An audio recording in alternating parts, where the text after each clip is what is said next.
सभी को जय हिंद। दोस्तों, जैसा वादा किया था मैंने कि आपको अमर सिंह को सामने लेकर आएंगे, तो हमारा आज अमर सिंह जी के साथ बहुत ही बेहतरीन इंटरव्यू होने वाला है। बहुत सारे कंफ्यूजन है, बहुत सारे मुझे कमेंट मिले हैं कि सर कोर्ट में क्या चल रहा है, सर ये मांग क्यों की जा रही है, ऐसी मांग क्यों की जा रही है। अनुपूरक बजट 2 बार जारी हो चुका है, उसके बाद भी आज तक वेतन में बढ़ोतरी नहीं हुई। क्या है ये सब, विभाग में क्या चल रहा है, अमर सिंह जी से बेहतर कोई नहीं बता सकता। तो इसीलिए मैं इनको लेकर आया हूं अपने चैनल पर। तो यार वीडियो बहुत इंटरेस्टिंग होने वाला है, बिल्कुल 1 सेकंड के लिए भी मिस मत कीजिएगा। अगर मिस किया तो हो सकता है कि जानकारी आपसे मिस हो जाए और आपके दिमाग में फिर से कंफ्यूजन पैदा हो जाए। तो सभी कंफ्यूजन आपके दूर करेंगे इस वीडियो में, तो वीडियो को एंड तक देखेगा और वीडियो पसंद आए तो वीडियो को लाइक कीजिएगा। लाइक करने में कोई कंजूसी नहीं चलेगी, अगर कंजूसी की तो इसके जिम्मेदार आप खुद होंगे, दोबारा वीडियो नहीं बनाऊंगा। तो लाइक कीजिए जल्दी से और इसको शेयर कीजिए। जितने भी आपके ग्रुप हैं, व्हाट्सएप ग्रुप है, फेसबुक ग्रुप है, आपके टेलीग्राम ग्रुप है, आपके कंपनी के लोग हैं, सभी को इस वीडियो को शेयर कर दीजिएगा ताकि आगे भी इस तरह के उनके वीडियो हमारे सब मिलते रहें। और फेसबुक पर जाइए, हमारे फेसबुक अकाउंट का लिंक भी नीचे डिस्क्रिप्शन में है, उसको जाकर लाइक और फॉलो कर लीजिएगा। और इस चैनल को अगर आपने अभी तक सब्सक्राइब नहीं किया, सबसे ट्रस्टेड न्यूज देखने के लिए, तो चैनल को सब्सक्राइब करके बेल के आइकॉन को दबाकर ऑल नोटिफिकेशन पर सेट कीजिए ताकि इसी तरह के यूजफुल वीडियो आपको मिलते रहे। चलिए अब हम लोग चलते हैं अमर सिंह जी की तरफ और जानते हैं अमर सिंह जी के बारे में। बहुत सारे लोगों को अभी भी कंफ्यूजन है कि आखिर में अमर सिंह जी हैं कौन, क्या कर रहे हैं, कहां ड्यूटी कर रहे हैं। तो पहले इनसे जान लेते हैं इनके बारे में। तो अमर सिंह जी, आपसे चाहूंगा कि थोड़ी सी जानकारी दें हमारे फैमिली मेंबर्स को कि आप क्या हैं, कहां ड्यूटी कर रहे हैं, क्या चल रहा है। चलिए थोड़ी सी जानकारी दे दीजिए जी। सादर जय हिंद। सबसे पहले मैं आपके चैनल का आभार करता हूं, आपने हमें सुना और हमारी बात को प्रमुखता के तौर पर लिया है और शासन प्रशासन तक पहुंचाने का जो कार्य किया है, मैं आपका हृदय से आभार व्यक्त करते हुए सभी जवानों को सादर जय हिंद करते हुए सभी अधिकारियों एवं कर्मचारियों को भी सादर प्रणाम करता हूं। और आपको जानकारी देना चाहता हूं कि हमारी लगातार काफी लंबे समय से मांग करते चले आ रहे हैं कि हमें युवा कल्याण से पृथक किया जाए। श्रीमान जी, पृथक करने के मेन बिंदु में कुछ आपको बता रहा हूं। उसके मेन बिंदु ये है कि देखिए, समय रहते युवा कल्याण ने हम जवानों की सुध नहीं ली है। कई शासन आदेश ऐसे हैं जो मैं आपको दिखाऊंगा और जवानों को भी स्क्रीन पर देखने को मिलेंगे कि शासन आदेश कुछ होते हैं, होता कुछ है, और सरकार कुछ आदेश करती है, युवा कल्याण वाले कुछ करते हैं। अब जैसे कि देखिए तो जी, अगर मैं कहूं तो ये कहना गलत नहीं होगा कि यार यहाँ पर जो मनमानी चल रही है वो अधिकारियों की चल रही है। सरकार चाहती है कि आपको फायदा मिले, लेकिन यहाँ पर जो अधिकारी बैठे हुए हैं ना यार, वो कहीं ना कहीं उस फायदे को दबाने की कोशिश करते हैं। जी, तो मैं यही मानूं और मेरे जवान भी यही माने। बिल्कुल बिल्कुल सही बात है। बिल्कुल आपने 100% की एक बात कही है, आपने हमारी बिल्कुल नब्ज को सही पकड़ा है। अब आप देखिए कि हमारे जो पारिश्रमिक की दरों में जो वृद्धि होती है, ये 250 से बढ़कर 375 किया है। ये 16 जून 2016 का श्रीमान जी आदेश है और इन्होंने 8 मार्च 2019 को हमें दिलवाया है। आप देखिए कि 3 साल लगातार इस आदेश को हमारे ये दबाए रहे, इसका क्या कारण है। सभी आदेश की कॉपियां आपको फ्लैश कर देता हूं मैं, स्क्रीन पर देख लीजिएगा। बाकी फेसबुक पर जाकर आप सभी आदेश ले सकते हैं, सभी मैं वहां पर अपलोड कर दूंगा। बाकी जो आदेश हमारे यहां पर अमर सिंह जी लेकर आए, सभी आदेश की कॉपियां मैं फ्लैश कर रहा हूं स्क्रीन पर। और लगातार ये भी कहते चले आ रहे हैं, एक शासन आदेश ये भी जारी हुआ है कि जितने भी हम लोगों ने शिकायत करी है उस आरटीजीएल पोर्टल पे भी इन्होंने बताया है हमें कि समान कार्य का समान वेतन ये पुनर्निश्चित किए जाने की दरें नीतिगत प्रकरण का शासन स्तर पर निर्णय लेने तो महानिदेशालय से संदर्भित किया गया है। लेकिन वो संदर्भित ही होता रहता है, उस पर कोई कार्रवाई नहीं होती, कोई फाइल नहीं होती। 2 साल से लगातार हमारे अधिकारियों कह रहे हैं कि आपका 500 का आ गया, 500 हो गया, 500 हो गया, और आज तक अनुपूरक बजट पेश हो गया, दोबारा अनुपूरक बजट पेश हो गया, लेकिन कहीं से कोई आदेश अभी तक नहीं आया है।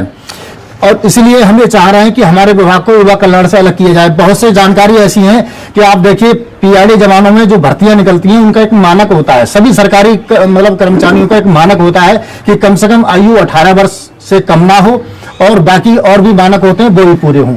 लेकिन यहाँ इन्होंने इस बात पे भी ध्यान नहीं दिया है।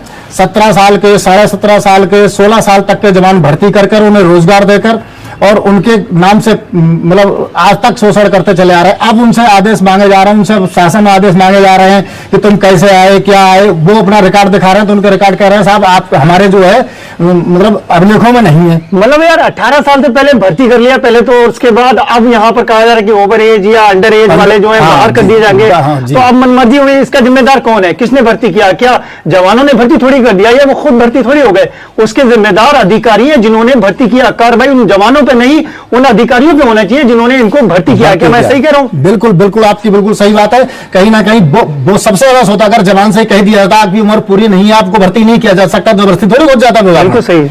जी अब उनसे डॉक्यूमेंट्स मांगे जाए तो डॉक्यूमेंट्स उस समय के कहाँ लाएगा ना, तो उस समय के कुछ शिक्षा प्रॉब्लम है, इतना प्रॉब्लम है जवानों के सामने, विभाग में बहुत प्रॉब्लम है। अच्छा, मैंने एक आदेश आपके पास देखा था कि यार होमगार्ड और पीआईडी जवान का मानदेय 2014 या 15 के आसपास सेम था, लेकिन उसकी वजह क्या रही कि हमारे होमगार्ड जवान जो है काफी आगे बढ़ गए, वेतन पहुंच गया 786 रुपए, उसमें डीए भी मिला हुआ है 786 रुपए, लेकिन आज तक पीआरडी जवानों को 375 रुपए मानदेय दिया जा रहा है।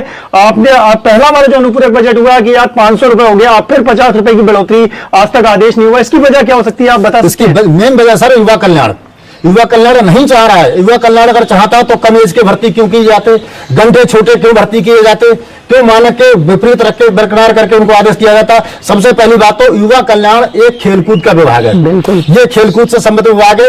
इस विभाग को वर्दी पहनने का भी अधिकार नहीं है सिविल विभाग को, क्योंकि किसी भी वर्दीधारी को वर्दी पहनने के लिए कम से कम 22 दिवसीय प्रशिक्षण प्रदान किया जाना जरूरी है। उससे आगे कितना भी हो, लेकिन ना तो किसी प्रकार का प्रशिक्षण दिया जाता है, ना किसी प्रकार का शस्त्र प्रशिक्षण दिया जाता है। पता नहीं किस कारणवश किन आदेशों में कौन सी ऐसी राजनीति चली गई जिसमें पीआरडी को युवा कल्याण के अंतर्गत कर दिया गया। अब आप श्रीमान जी मैं ये कहना चाहूंगा कि प्रांतीय रक्षक दल एक्ट 1948 के तहत काम कर रहा है। इसका गठन 1935 में नेताजी सुभाष चंद्र बोस के द्वारा किया गया था।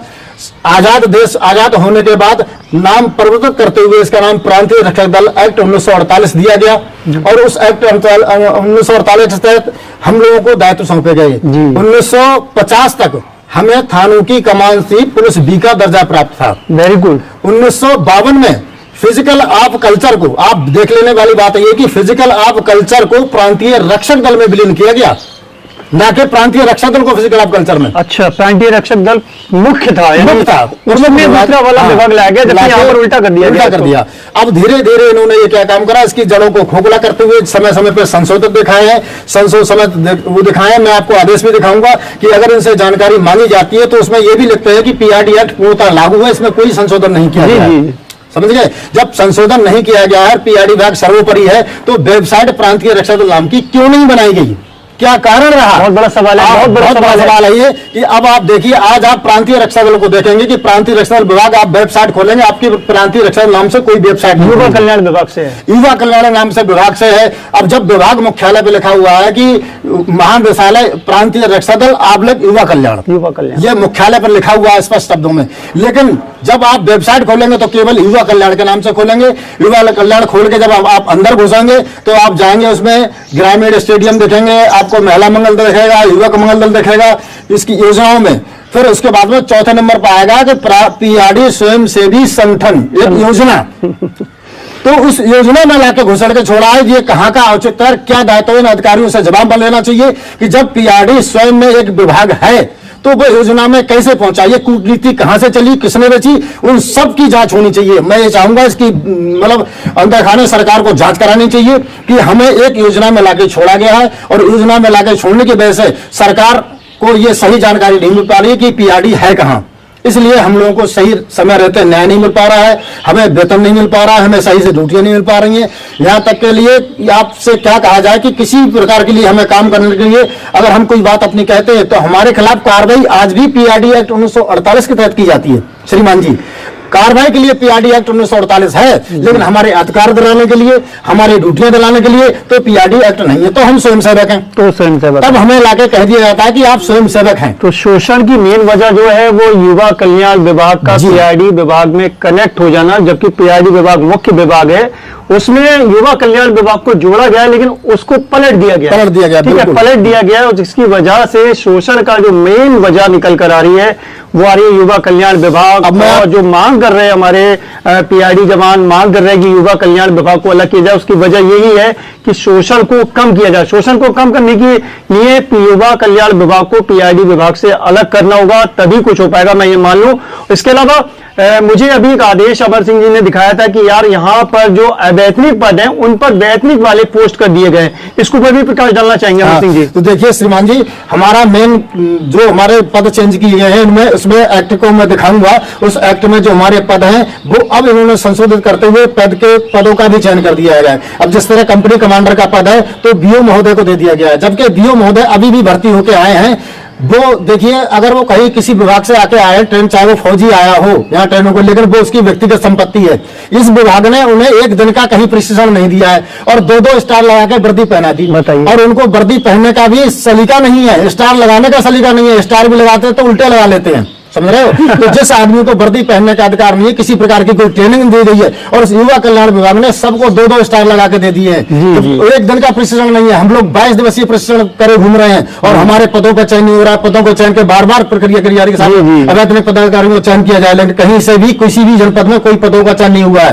कंपनी गठन का चयन का आदेश आ गया है, अनुसचिव महोदय ने कंपनी गठन का, किसी भी जनपद में किसी भी जिले में कहीं कोई कंपनी का गठन नहीं हुआ है, कहीं कोई पदों का चयन नहीं हुआ है, किसी प्रकार की कोई कार्रवाई नहीं हुई। केवल कागजों में सब कार्रवाई हो रही है। सरकार को कागजों में कार्रवाई करके दिखाई जा रही है कि साहब हमने ये कर दिया, हमने वो कर दिया। आप देखिए, हमारी 50 वर्ष उम्र थी पहले, एक आर्मी की तरह हमारे हेड थे, उसमें 50 वर्ष से मतलब उम्र बढ़ा के हमारी 60 वर्ष की गई थी। उस 60 वर्ष के आदेश में भी आप देख लेंगे, आपको स्पष्ट दिखाऊंगा मैं, उसमें भी दिया गया है कि स्पष्ट कि प्रथम संशोधन 2016 में प्रख्यापित उत्तर प्रदेश रक्षक प्रथम संशोधन नियमावली 2016 में प्रांतीय रक्षक दल के नामांकित व्यक्ति जब तक के पूर्व में ही सेवा मुक्त अथवा पदच्युत न कर दिया जाए 60 वर्ष की आयु तक सेवा करने का सदस्य बना रहेगा। ये प्रावधान कर दिया गया है।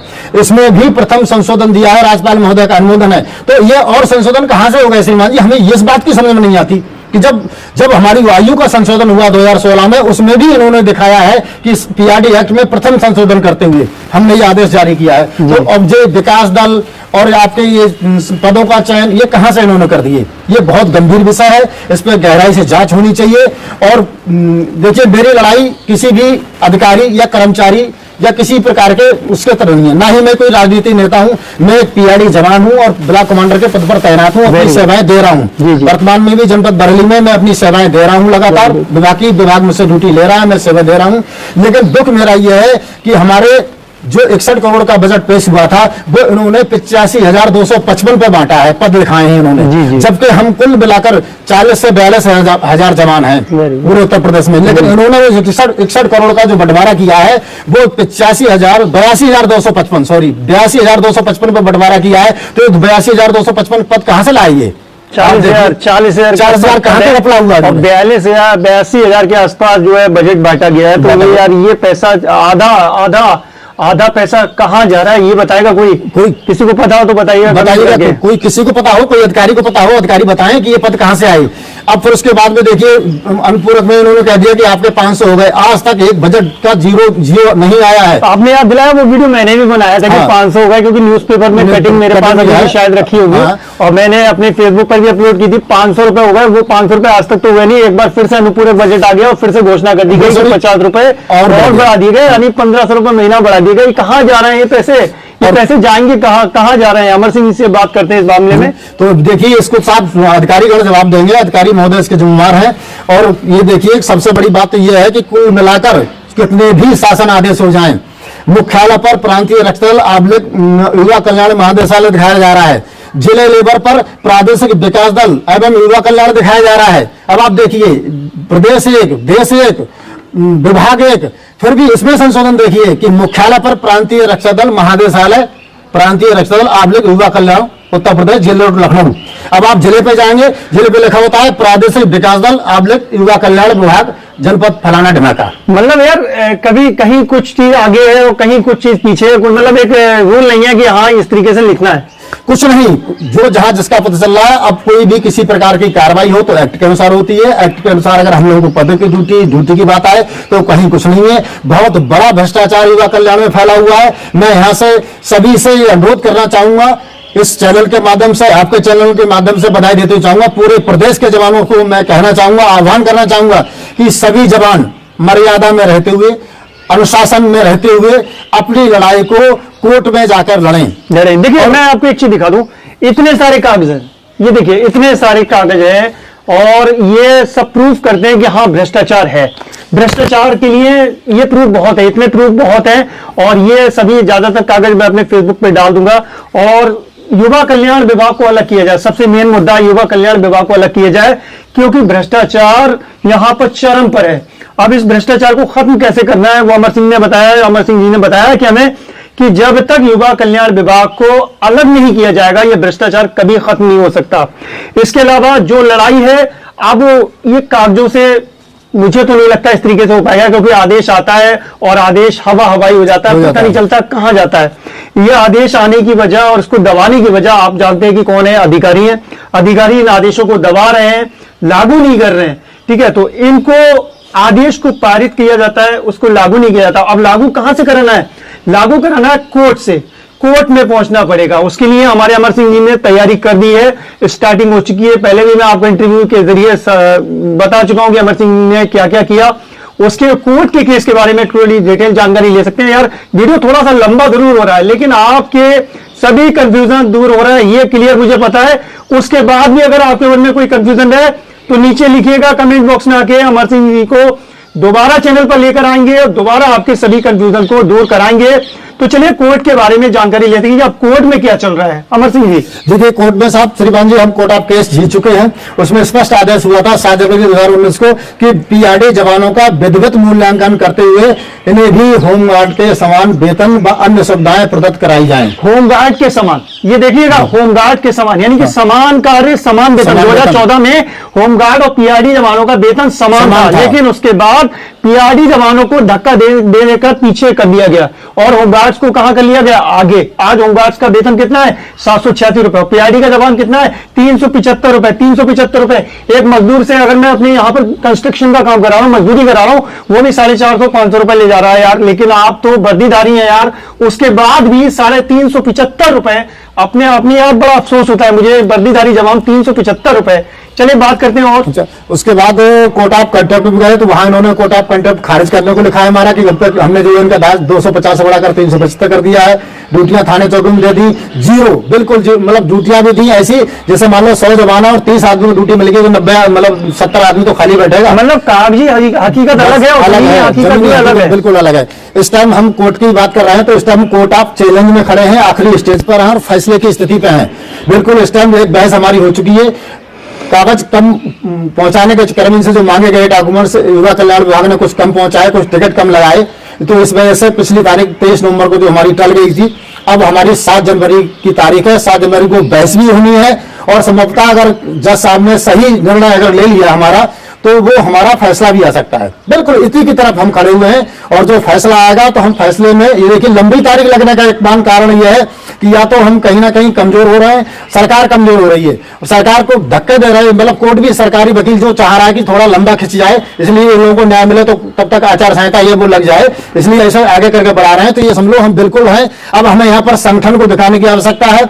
किसी भी अधिकारी से बिना विरोध किए, बिना मतलब अभद्रता किए, अनुशासन में रहते हुए अपनी बात को न्यायालय के माध्यम से हम अपना न्याय लेके आएंगे, ये हमें पूरी उम्मीद है। और सभी से आह्वान करूंगा पूरे प्रदेश के जवानों से कि सब एकजुट होकर और कोर्ट में आके लड़ें। मेरे साथ आने की जरूरत नहीं है, आपको कोर्ट के साथ आने की जरूरत है। ठीक है, अमर सिंह जी ने बहुत बढ़िया बात कही, बहुत बढ़िया बात कही, एकदम बढ़िया। और मैंने इनका नंबर जो है, मोबाइल नंबर इन पर फ्लैश कर दिया, देखिए फ्लैश कर दिया।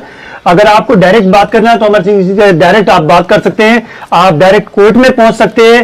देखिए कोई भी कोर्ट की लड़ाई होती है ना, वो अकेले बल पर नहीं जीती जा सकती। उसके लिए पूरा सभी जवानों का जब साथ मिलेगा ना, तभी हम ये लड़ाई को जीत सकते हैं। क्योंकि यार आप जानते हैं कि यार बहुत सारे ऐसे पहलू होते हैं जिनको कवर करते हुए हमें कोर्ट की लड़ाई को आगे बढ़ाना होता है।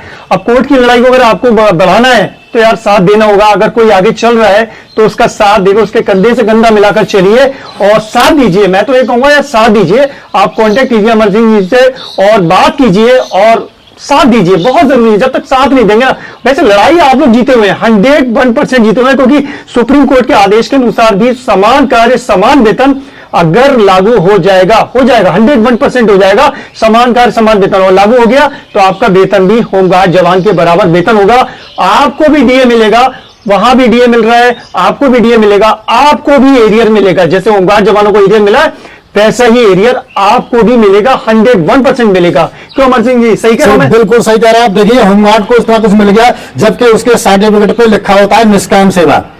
उनके सर्टिफिकेट पे आज भी निष्काम सेवा मिलता है, और हमारा जो सर्टिफिकेट मिलता है उस पर स्पष्ट लिखा होता है उत्तर प्रदेश सरकार।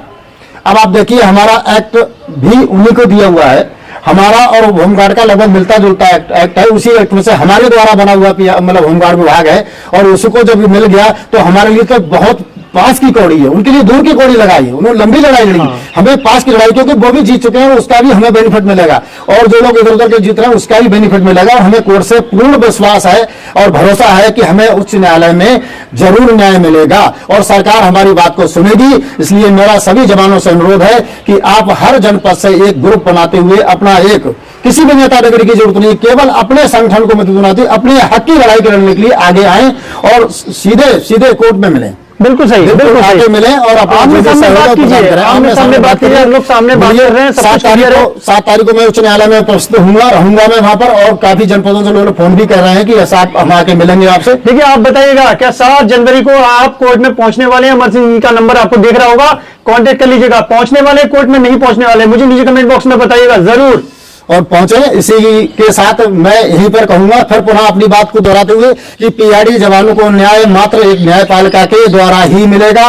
युवा कल्याण विभाग से जब तक पीआरडी विभाग को अलग नहीं किया जाता, ये शोषण का शिकार होता रहेगा। इसकी शोषण चरम सीमा पर है, और इससे हमें खुल के आवाज इसकी उठानी चाहिए। अनुशासन में रहते हुए किसी भी कर्मचारी अधिकारी से हमारी कोई लड़ाई नहीं है, कोई भेदभाव नहीं है। लड़ाई हमारी सिस्टम से है। जिस दिन हमारा सिस्टम सही हो जाएगा उस दिन हम अपनी जगह पर आ जाएंगे, अपना अधिकार लेते रहेंगे, और अपनी ड्यूटियां तन मन मतलब हर प्रकार से पूरी कर्तव्य निष्ठा के साथ, ईमानदारी के साथ अपनी ड्यूटियों को निर्वहन करें। और इसी के साथ मैं अपनी वाणी को विराम देता हूं। जय हिंद, जय भारत। चलिए, अगर वीडियो पसंद आएगा तो प्लीज वीडियो को लाइक जरूर कर दीजिएगा, क्योंकि यार बहुत मेहनत लगी है। अमर सिंह जी की काफी बाइक से यार इस ठंड के मौसम में आए मेरे पास मिलने के लिए, और बहुत मेहनत लगी इस वीडियो को बनाने में, तो वीडियो को लाइक तो बनता है, तो प्लीज वीडियो को लाइक कीजिए। आप भी कहेंगे वीडियो को लाइक करिए और शेयर कीजिए, जितने जवानों के पास सब शेयर कीजिए। और इसी तरह की ट्रस्टेड अपडेट पाने के लिए चैनल को सब्सक्राइब करके घंटी के निशान को दबाकर ऑल पर सेट कीजिए, ताकि हमारा हर वीडियो आप तक आसानी से पहुंच सके। अपना ख्याल रखिए, परिवार का ख्याल रखिए, फिर मुलाकात होगी। थैंक यू, जय हिंद।